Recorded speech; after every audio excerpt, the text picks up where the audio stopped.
Blood thirsty कहानी की शुरुआत में हम ग्रे नाम की एक लड़की को देखते हैं जो एक जानवर को बुरी तरह से नोच नोच कर खा रही होती है। तभी उसकी नींद खुल जाती है और हमें पता चलता है कि वो एक सपना देख रही थी।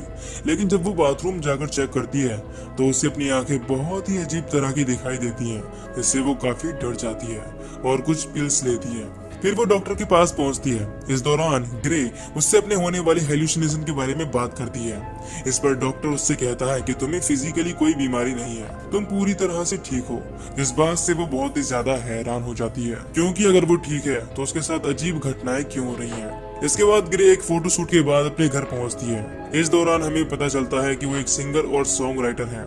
यहाँ पर वो अपनी गर्लफ्रेंड चार्ली को बताती है कि मुझे अपनी नेक्स्ट एल्बम के लिए एक प्रोड्यूसर मिल गया है, इसका नाम वैन डैनियल है। फिर जब चार्ली वैन को ऑनलाइन सर्च करती है तो उसे पता चलता है कि 10 साल पहले उसके ऊपर मर्डर का चार्ज लगाया गया है। हालांकि ये बात अभी तक प्रूफ नहीं हुई है। फिर भी चार्ली ग्रे को उसके साथ काम करने से मना करती है, लेकिन ग्रे उसे समझाती है कि हमें ऐसी ऑनलाइन अफवाह पर ध्यान नहीं देना चाहिए। इसके बाद वो लोग गाड़ी से वान के घर पहुंचते हैं। वहाँ पर उन्हें एक बूढ़ी औरत मिलती है जो कि वान की मेड होती है। फिर वो उन्हें अंदर ले जाती है। इस दौरान हमें यह पता चलता है कि वान ग्रे से काफी इम्प्रेस है और वो उसके साथ आगे भी काम करना चाहता है। इसके बाद जब वान ग्रे से पूछता है कि हम किस सॉन्ग पर काम करेंगे तो वो कहती है कि मैं अभी इस चीज के लिए बहुत ही ज्यादा स्ट्रगल कर रही हूँ, लेकिन मैं खुद को जितना फोर्स कर रही हूँ उतना ही मेरे दिमाग में कोई भी चीज नहीं आ रही है।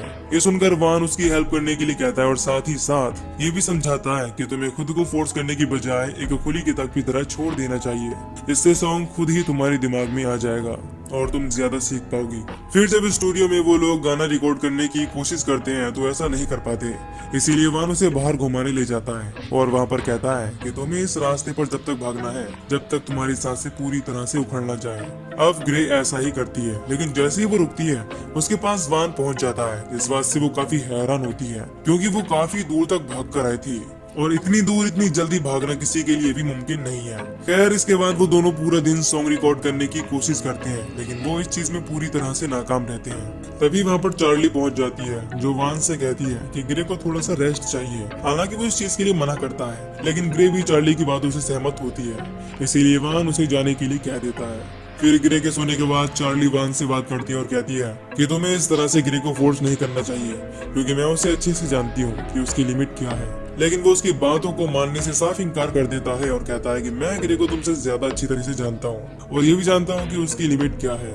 इसके बाद हम ग्रे को देखते हैं जिसकी नींद खुलती है तो वो वान के रूम में पहुंचती है, जहाँ पर उसे वान की वाइफ की तस्वीर दिखाई देती है। फिर वान ग्रे को बताता है कि मेरी वाइफ अपना लास्ट एल्बम रिकॉर्ड नहीं कर पाई क्योंकि वो उससे पहले ही मर गई। फिर डिनर के दौरान वो बताता है कि जब एक दिन मैं घर आया तब मेरी वाइफ के हाथों में गन थी और मेरे कुछ कर पाने से पहले ही उसने खुद को शूट कर लिया और मैं उसे रोक भी नहीं पाया क्योंकि मैं उस समय पैरालाइज्ड था। हालांकि लोग मुझे किलर समझते हैं, लेकिन मैंने उसे नहीं मारा।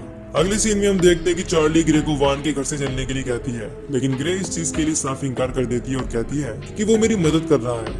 फिर अगले दिन स्टूडियो में ग्रे वान को अपना एक सॉन्ग सुनाती है जिस पर उसने बहुत पहले काम किया था। वो सॉन्ग उसे बहुत पसंद आता है, इसीलिए वो उससे उस गाने को कंप्लीट करने के लिए कहता है। साथ ही साथ ये भी बताता है कि तुम बहुत ही स्पेशल हो। फिर अगले दिन जब ग्रे वो गाना स्टूडियो में रिकॉर्ड कर रही होती है तो उसे महसूस होता है कि उसके नाखून बड़े हो रहे हैं। इससे वो बहुत ज्यादा घबरा जाती है और अपनी मेडिसिन लेने की कोशिश करती है, लेकिन तब तक वहाँ पर वान आ जाता है जो उसके हाथों से वो पिल्स ले लेता है और ग्रे से उन्हें लेने का रीजन पूछता है। हालांकि पहले तो ग्रे उसे बताने से मना करती है, लेकिन वान उसे खुद पर ट्रस्ट करने के लिए कहता है और समझाता है कि हमारे बीच कोई भी सीक्रेट नहीं होना चाहिए। अब वो बताती है कि मुझे हेलुसिनेशन होते हैं जिससे मुझे लगता है कि मैं एक जानवर में बदल रही हूँ, यही वजह है कि मैं पिल्स लेती हूँ। अब वान उसे समझाता है कि तुम्हें ये दवाइयाँ लेने की कोई जरूरत नहीं है क्योंकि ये तुम्हारी बिल्कुल भी हेल्प नहीं करेंगी।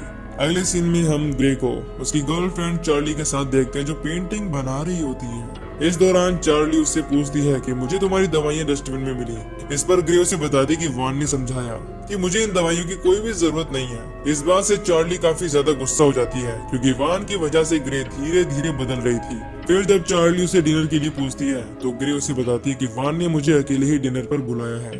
फिर जब ग्रे वान के पास से डिनर के लिए पहुंचती है तो वहाँ पर वान उसे मीट खाने के लिए ऑफर करता है क्योंकि ग्रे ने आज तक कभी भी मीट नहीं खाया था। हालांकि पहले तो वो इस चीज के लिए मना करती है, लेकिन जब वो उसे टेस्ट करती है तो वो खुद को कंट्रोल नहीं कर पाती और मीट खाने लगती है। इसके बाद वान और ग्रे दोनों ड्रिंक करते हैं। इस दौरान वान उससे कहता है कि मैं बहुत खुश हूँ कि तुम यहाँ पर आई, क्योंकि हम दोनों मिलकर एक बहुत ही अच्छा एल्बम बना सकते हैं। तभी ग्रे ड्रिंक की वजह से अपना पूरा कंट्रोल खो देती है और वान को काट लेती है। फिर उसे होश आ जाता है और ये देखकर वो बहुत ही ज्यादा डर जाती है। इसके बाद जब वो वहाँ से जाने लगती है तो वान उससे कहता है कि अगर तुम यहाँ से जाना चाहती हो तो जा सकती हो, लेकिन ग्रे एल्बम के खत्म होने तक वहीं रुकने का डिसीजन लेती है।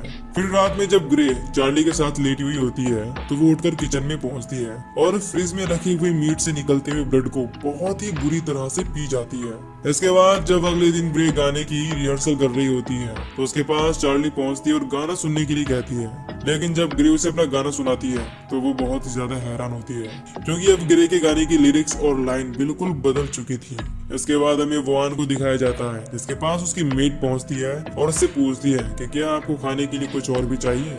इस पर वो इस चीज के लिए हाँ करता है। फिर हमें एक लड़की को दिखाया जाता है जो एक गाड़ी में लिफ्ट लेती है, लेकिन कुछ दूर चलने के बाद हमें पता चलता है कि उसे लिफ्ट देने वाला कोई और नहीं बल्कि वान की मेड है जो उसे गाड़ी से बाहर भागने के लिए कहती है। इस बात से वो लड़की बहुत ही ज्यादा डर जाती है और गाड़ी से भागने लगती है। तभी उसे भेड़िए की आवाज सुनाई देती है जिससे वो और भी ज्यादा डर जाती है, लेकिन इससे पहले कि वो कुछ कर पाती एक भेड़िया उस पर अटैक करके उसे बहुत ही बुरी तरह से मार देता है। फिर जब ग्रे और चार्ली एक दूसरे के क्लोज होते हैं तभी ग्रे के नाखून काफी बड़े हो जाते हैं, इससे चार्ली घायल हो जाती है। इस बात से ग्रे को बहुत ज्यादा दुख होता है, लेकिन फिर वो अपने हाथ में लगे हुए खून को चाटने लगती है। इसके बाद वो मीट लेने के लिए किचन में पहुंचती है, लेकिन वहाँ पर उसे कोई भी मीट नहीं मिलता, जिससे वो बहुत ही ज्यादा परेशान हो जाती है और घर के बाहर पहुंचती है। वहाँ पर उसे एक खरगोश दिखाई देता है जिस पर वो अटैक कर देती है और बहुत ही बुरी तरह से नोच नोच कर खाने लगती है। इस दौरान उसे इस बात का होश भी नहीं था कि वो क्या कर रही है। इसके बाद ग्रे घर पहुंचकर शावर लेती है। फिर अगली सुबह चार्ली ग्रे से बात करती है और कहती है कि तुम्हें कुछ हो रहा है और तुम धीरे धीरे बदल रही हो। फिर जब ग्रे सॉन्ग लिख रही होती है तभी उसके पास वान पहुंचता है और उसे उस गाने के लिरिक्स देता है जिसे उसकी वाइफ लिख रही थी, लेकिन कंप्लीट नहीं कर पाई थी। हालांकि पहले तो ग्रे इस चीज के लिए मना करती है, लेकिन वान उसे बाहर घुमाने के लिए ले जाता है और समझाता है कि तुम इस चीज से बहुत ज्यादा परेशान होती हो कि अगला इंसान तुम्हारे बारे में क्या सोचता है। तुम हमेशा लोगों के सामने अच्छा बनने की कोशिश करती हो, लेकिन अब तुम्हें ये चीज बंद करनी होगी। इसके बाद वान उसे एक चूहा देता है और कहता है कि लोग तुम्हारे साथ अपने डिनर की तरह खेलते रहते हैं, लेकिन जब वो तुमसे बोर हो जाएंगे तो तुम्हें खा जाएंगे। इसीलिए तुम्हें डिसाइड करना होगा कि कौन किसे खाएगा। इसके बाद वान ग्रे से उस चूहे को मारने के लिए कहता है। साथ ही साथ ये भी कहता है कि चार्ली चाहती है कि तुम पहले की तरह ही कमजोर रहो, इसीलिए वो तुम्हें घर चलने के लिए फोर्स कर रही है। यह सुनकर ग्रे बहुत ही ज्यादा गुस्सा हो जाती है और उस चूहे को मार डालती है। हालांकि इस दौरान जब वान उसे छूने की कोशिश करता है तो वो उस पर भी अटैक कर देती है। फिर वान के पास चार्ली पहुंचती है और उसे समझाने की कोशिश करती है कि तुम्हें ग्रे से दूर रहना चाहिए क्योंकि तुम्हें हमारे बारे में कुछ भी नहीं पता है। इस पर वान उससे कहता है कि तुम चाहती हो कि ग्रे हमेशा तुम्हारे आसपास रहकर तुम्हें स्पेशल फील कराती रहे, लेकिन अब ऐसा नहीं होगा क्योंकि वो तुम्हें छोड़ने वाली है। यह सुनकर चार्ली बहुत ही ज्यादा गुस्सा हो जाती है और ग्रे के पास पहुंचकर सामान पैक करने के लिए कहती है, लेकिन वो इस चीज के लिए मना कर देती है और कहती है कि वान मेरी हेल्प कर रहा है और अभी तक मैंने अपनी एल्बम भी खत्म नहीं की है। फिर जब चार्ली ग्रे को फोर्स करने की कोशिश करती है तो वो उस पर गुस्सा हो जाती है और उसे उठाकर दूर फेंक देती है। इससे चार्ली बेहोश हो जाती है। फिर जब उसे होश आता है तो वो बहुत ही ज्यादा डरी हुई होती है, इसीलिए ग्रे उसे समझाती है कि तुम्हें अब घर चले जाना चाहिए क्योंकि तुम यहाँ पर सेफ नहीं हो। इससे चार्ली वहाँ से चली जाती है। फिर ग्रे को वान की वाइफ की डायरी मिलती है, जिससे उसे पता चलता है कि वान ने ही अपनी वाइफ को मारा है। लेकिन जब वो वान से इस बारे में पूछती है तो वो बताता है कि जब मैं उसके पास पहुंचा तो उसके हाथों में गन थी, इससे मैं समझ गया कि वो मुझे मारने वाली है, इसीलिए मैंने खुद ही उसे उसी गन से शूट करके मार दिया। इसके बाद हमें पता चलता है कि वान की वाइफ ग्रेटा की एक बेटी भी थी, लेकिन वो नहीं चाहती थी कि वो भी वान की तरह बने, इसीलिए ग्रेटा ने उसे वान से दूर कर दिया। इसके बाद हमें पता चलता है कि वो बेटी कोई और नहीं बल्कि ग्रे ही थी। इसे टीवी देखकर वान ने पहचान लिया था। यही वजह थी कि उसने ग्रे को यहाँ पर बुलाया। इस बात से ग्रे बहुत ही ज्यादा दुखी होती है, लेकिन वान उसे समझाता है कि तुम अपनी डेस्टिनी से नहीं भाग सकती हो क्योंकि मैंने भी कोशिश की थी और मैं ऐसा नहीं कर पाया। इसके बाद वो दोनों मिलकर ग्रेटा का बचा हुआ सॉन्ग रिकॉर्ड करती हैं। इधर चार्ली ग्रे को अकेला छोड़कर नहीं जा पाती, इसीलिए वो उसे लेने के लिए वहाँ से वापस आने लगती है। इसके बाद हम ग्रे को देखते हैं जो गाना कंप्लीट होने के बाद वहाँ से जाने लगती है, इसीलिए वान अपनी मेट से उसे वापस लाने के लिए कहता है। फिर हम ग्रे को देखते हैं, जिसे होश आता है और वो खुद को एक कमरे में बंद पाती है। तभी वहाँ पर वॉन आ जाता है, जो उसे समझाने की कोशिश करता है कि मैं सिर्फ तुम्हारी मदद करना चाहता हूँ। तुम जितना अपनी इमोशंस को दबाओगी वो उतने ही खतरनाक होते जाएंगे, इसीलिए तुम्हें खुद को एक्सेप्ट करना पड़ेगा। फिर वॉन उसे वहीं पर अकेला छोड़कर चला जाता है। इसके बाद हम देखते हैं कि ग्रे धीरे धीरे एक वेयरवुल्फ में बदल जाती है और इस दौरान वो बहुत ही ज्यादा भयानक लग रही थी। फिर हमें चार्ली को दिखाया जाता है, जिसकी गाड़ी के सामने अचानक से कोई आ जाता है। इस वजह से वो गाड़ी बर्फ में फंस जाती है। हालांकि वो उस गाड़ी को निकालने की बहुत कोशिश करती है, लेकिन वो इस चीज में पूरी तरह से नाकाम रहती है। तभी उसे अपनी गाड़ी के ऊपर किसी के होने का एहसास होता है। इस बात से वो काफी डर जाती है। फिर कोई उस पर अटैक कर देता है। इधर जब ग्रे सोकर उठती है तो वो देखती है कि जिस कमरे में उसे बंद किया गया था वहाँ पर चारों तरफ खून ही खून लगा हुआ है, जिससे वो बहुत ही ज्यादा डर जाती है। इसके बाद जब वो आगे बढ़ती है तो वहाँ पर उसे गाड़ी के पास पड़ी हुई चार्ली की डेड बॉडी मिलती है। इसकी कंडीशन बहुत ही ज्यादा खराब थी। उसे इस हालत में देखकर ग्रे बहुत ही ज्यादा दुखी होती है और रोने लगती है। तभी वहाँ पर वॉन की मेड गन लेकर पहुंच जाती है। इसे देखकर ग्रे बहुत ही ज्यादा डर जाती है और गाड़ी लेकर वहाँ से निकलने की कोशिश करती है। हालांकि फंसी हुई होने की वजह से पहले तो गाड़ी वहाँ से नहीं निकलती, लेकिन फिर ग्रे मेड को बहुत ही बुरी तरह से कुचलकर मार देती है। इसके बाद वो वान के घर पहुँचती है और बॉक्स में रखी हुई वही गन निकाल लेती है। इससे वान ने अपनी वाइफ को मारा था। फिर जब वो उसके रूम की तरफ जा रही होती है तो वहाँ पर उसे चार्ली की बनाई हुई पेंटिंग दिखाई देती है। इसमें ग्रे पूरी तरह से एक वेयरवुल्फ के रूप में थी। ये देखकर वो समझ जाती है कि चार्ली को उसके बारे में सब कुछ पता था।